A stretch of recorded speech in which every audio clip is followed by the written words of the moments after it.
তোমার আমার বাংলাদেশে ভোট দিব মিলেমিশে এই প্রতিপাদ্যকে সামনে রেখে রাজশাহীতে জাতীয় ভোটার দিবস উদযাপন ও আলোচনা সভা অনুষ্ঠিত হয়েছে।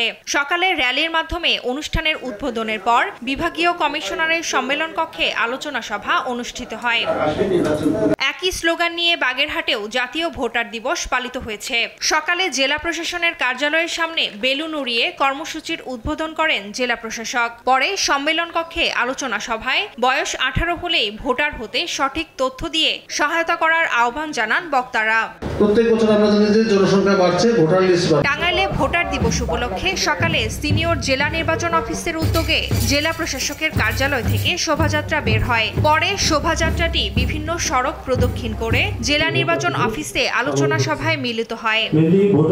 রাঙামাটিতেও সকালে সিনিয়র জেলা নির্বাচন অফিসে বেলুন ও পায়রা উড়িয়ে দিবসটির উদ্বোধন করা হয়। পরে আলোচনা সভায় ভোটারদের স্মার্ট কার্ড বিতরণ করা হয়। এ সময় হালনাগাদ কার্যক্রমে যারা বাদ পড়বেন তারা অনলাইনের মাধ্যমে আবেদন করে নির্বাচন অফিসে এসে ভোটার হতে পারবেন বলে জানান জেলা প্রশাসক। আগে নরমাল এনআইডি কার্ড ছিল, কিন্তু এখন হচ্ছে স্মার্ট কার্ড পাইছি, ফিঙ্গার প্রিন্ট দিছি।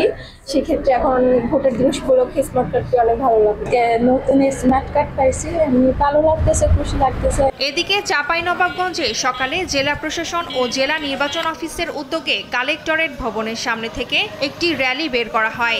র্যালিটি শহরের বিভিন্ন সড়ক প্রদক্ষিণ করে একই স্থানে এসে শেষ হয়। পরে ভবনের সম্মেলন কক্ষে আলোচনা সভা অনুষ্ঠিত হয়।